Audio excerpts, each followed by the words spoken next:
2 weeks ago, a debate shook the entire YouTube Red Pill world. Sneeko, Myron, Abba, and Preach. Egos collided, careers got questioned, and the self-proclaimed alpha ended up taking a massive loss.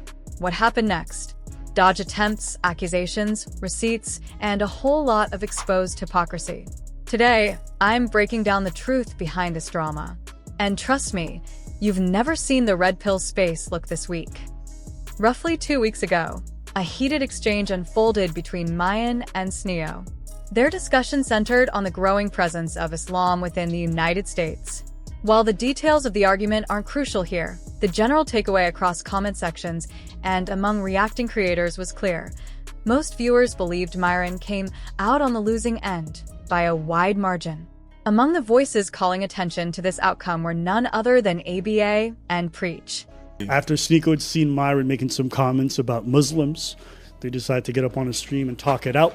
And, I'm going to start by saying, I think a lot of people, including myself, were wrong about Sneeko in some regards. A short time later, ABA and Preach jumped into the conversation, releasing a live stream titled Sneeko Destroys Fresh and Fit in Debate. Myron collapses, and we were wrong about Sneeko. In it, they reviewed the debate and firmly concluded that Myron had come out on the losing side. They even followed up with a second video reinforcing that stance. Naturally, Myron didn't let that slide. He responded on his own channel with a video titled ABA Exposed for Dodging a Debate with Myron, firing back at the duo. The back and forth wasn't surprising, given their rocky history, something I'll touch on shortly. During his live stream, Myron also claimed that he and ABA were in the process of arranging a debate, hinting that their clash might continue on a more formal stage. 3 p.m. And this one they were streaming yesterday. Anus and Reach need their rent money. No wonder they make vids on us at the end of the month. So he goes, you want to hop on our live next time? You can ask nicely. We always welcome our favorite pay pig to join. Debate is welcome. I said, awesome. I didn't even hesitate. Awesome. Let's do it face to face. No violence, no ad homs. We can have a real discussion. At this point, Myron was clearly pushing to secure an in-person debate with ABA. In the clip, he appears to be speaking directly with ABA and emphasizing that he wants a real-world, face-to-face discussion rather than a virtual one. He even proposes a date, saying, Monday the 3rd, 7 p.m. put together a list of topics you want to cover. That's fine. We can go further if needed. When ABA asks whether this means traveling, Myron mentions he'll be in Vegas that week and asks if another date might work.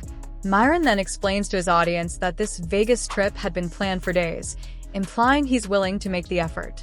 However, ABA pushes back, noting they stream live every Monday and that a physical appearance isn't necessary.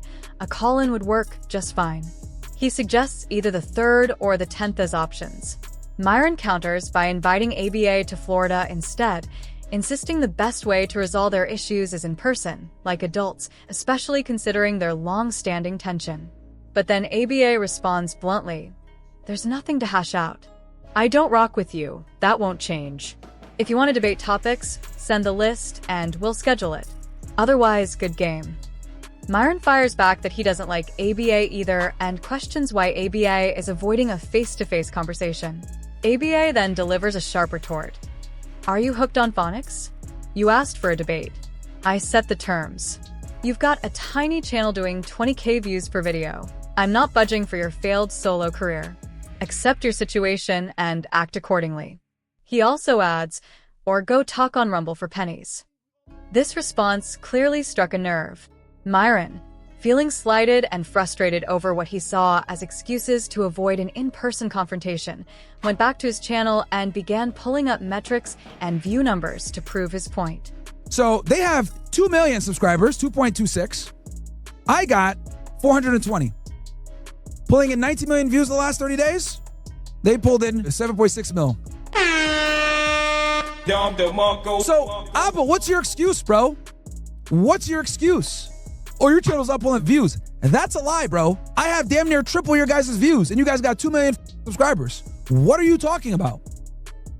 This is objectively not true. He goes on a social blade, and he's proven to the audience that, in fact, he is getting more views than Abba and Preach is currently, but he wouldn't stop there. And just so you guys know, I started doing this show when? Myron pointed out that he launched his independent show at the start of 2025, beginning with around 186,000 subscribers and climbing to over 420,000 by now. He argued that claims about his channel lacking viewership compared to ABA and Preach were false, insisting that despite having fewer subscribers, he regularly pulls more views than they do. In his view, Social Blade metrics back him up, and treating him like an unworthy debate opponent makes no sense. However, that perspective ignores the broader picture. While Myron focuses heavily on viral numbers and trending moments, ABA and Preach operate differently. They aren't chasing shock value or controversy to spike views. Their channel covers an unusually broad range of topics, everything from social commentary to social experiments to lighthearted reaction content. Their approach prioritizes honest critique and variety over constant sensationalism, which naturally means not every video will hit millions. But that's intentional. They'd rather serve their audience authentically than chase engagement by stirring outrage. Myron's strategy, on the other hand, leans heavily into polarization. He has made a name by intentionally provoking groups, from university crowds to religious and minority communities, often crossing into offensive territory. That model can generate bursts of views, but it also risks consequences, such as demonetization, which he already experienced. So while his recent numbers may spike higher, that doesn't make him a more accomplished creator or podcaster overall. His formula thrives on conflict. Theirs thrives on thoughtfulness. One isn't automatically winning simply because one has louder spikes. Now, back to the debate. Myron has suggested that ABA refuses to face him in person because he's afraid. But that narrative falls apart when you look at their history. If ABA were fearful of confronting him in real life, he would never have flown to Miami in 2021 alone to appear on the Fresh and Fit podcast. At that time, Preach joined virtually from Canada. ABA participated without pay, contributed to the content, and left peacefully. It was only after that visit that private disrespect surfaced behind his back, just as it did with several other creators around that same era. Multiple creators, including the late Kevin Samuels, eventually expressed similar concerns about how Myron spoke about guests privately.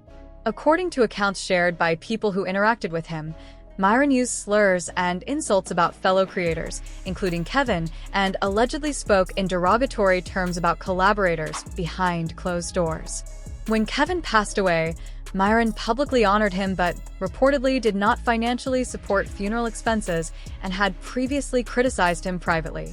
That private-public contradiction was a major factor in why several relationships deteriorated. This pattern, many argue, is exactly why ABA refuses to walk back into Myron's environment today. It isn't fear, it's distrust. If someone repeatedly disrespects collaborators behind their backs, why return to their space? That is the context Myron leaves out when framing this situation as someone ducking him. ABA and Preach's original conflict with Fresh and Fit also began back in 2021, when they questioned the authenticity of the alpha male / never pay for women persona that Myron and Fresh promoted, especially after evidence surfaced suggesting involvement in sugar daddy platforms. Their challenge wasn't about clout, they were calling out inconsistency. That moment ignited a large dispute, and the relationship has never recovered. ABA and Preach's criticism struck a nerve years ago when they challenged Fresh and Fit's "we never pay for women" claims, pointing out evidence suggesting otherwise. Viewers already knew Myron had paid for women in the past, and Fresh had as well. What really set this feud on fire wasn't just calling out hypocrisy, it was the discovery that Fresh and Fit had been speaking negatively about ABA and Preach behind their backs after they had appeared on the show in good faith. Hash out. I don't rock with you. That won't change.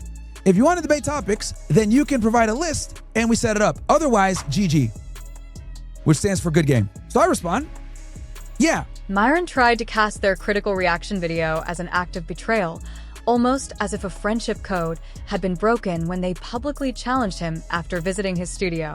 In his view, if someone collaborates with you in person and benefits from your platform, then turning around and offering pointed criticism feels disloyal and disrespectful. But the situation was not nearly that simple.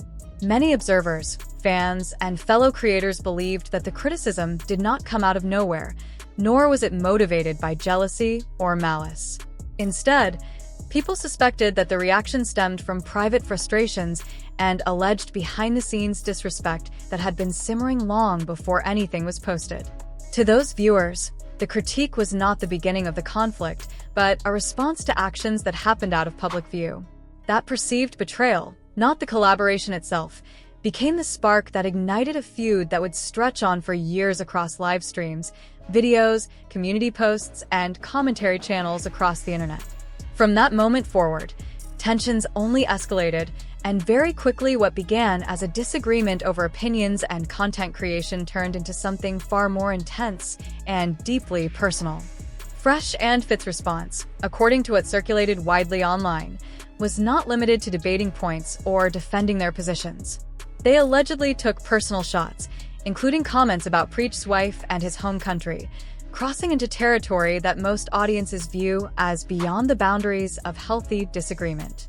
When family and personal identity enter the conversation, the tone shifts permanently. The feud was no longer about content or criticism. It became about respect, dignity, and the lines that should not be crossed, even in heated public debates. As things grew hotter, the conflict evolved from online exchanges to the challenge of a physical fight. A boxing match was announced, hyped, and discussed, only to eventually fall apart, with many viewers concluding that Fresh and Fit backed out. The fight never materialized, leaving behind yet another unfinished chapter and another moment that fans interpreted as avoidance rather than resolution. Yet today, despite that history, Myron portrays ABA as the one who avoids confrontation, repeatedly implying that ABA is unwilling to meet face-to-face or settle things in person. To many people watching the situation unfold, this narrative raises questions. If Myron once issued a challenge that his own camp ultimately did not follow through on, why now insist that the other side is running? For those trying to understand the full picture, it becomes clear that public posturing and private reality can be two very different stories. There is a strong argument that the real issue is not fear, but simply a refusal to re-enter a dynamic that once turned toxic. Where one person sees avoidance, the other sees boundaries, growth, and a decision not to re-engage with someone who, in their eyes, has already shown a pattern of behavior they do not wish to revisit. Looking back, many viewers believe ABA and Preach came out on top during the original dispute in 2021, not because they shouted louder, but because public sentiment favored their approach and demeanor. Their calm, direct, and principled tone resonated with audiences who value integrity over volume.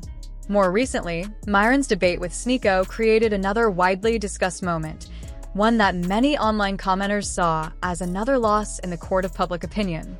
And if Myron truly believes he has surpassed ABA and Preach in influence, reach, and cultural importance, then one question naturally arises. Why pursue a debate with creators he claims are beneath him? If he is convinced of his superiority, why the insistence on proving it through confrontation?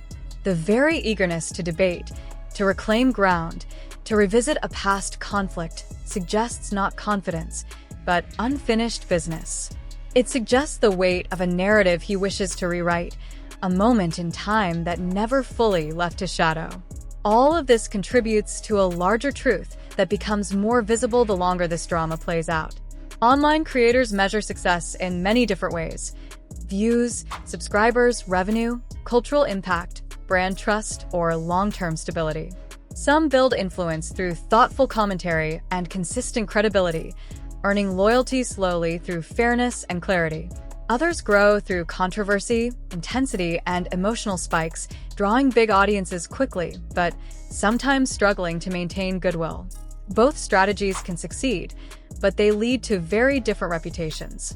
And in this situation, what stands out is not who shouted loudest or who posted the most clips, but who emerged from the chaos looking steady and who appeared to be fighting ghosts from years past. As the dust settles, one thing becomes clear. Real confidence does not always rush toward confrontation, and walking away does not always signal fear. Sometimes, strength is choosing not to re-enter a ring that was never built for honest resolution in the first place. Myron has publicly dismissed their channel as garbage and insists they add no value. Yet these are the very same creators he's desperate to confront in person. If they truly didn't matter, he wouldn't be asking for a debate or trying to reclaim ground from the fallout years ago. The truth is simple. Myron never recovered from the 2021 situation, took another blow in 2025, and is now trying to rewrite history. But the pattern has been consistent. The fallout started with his behavior, and every escalation since is traced back to the same thing. Sooner or later, he'll have to accept that reality and move on.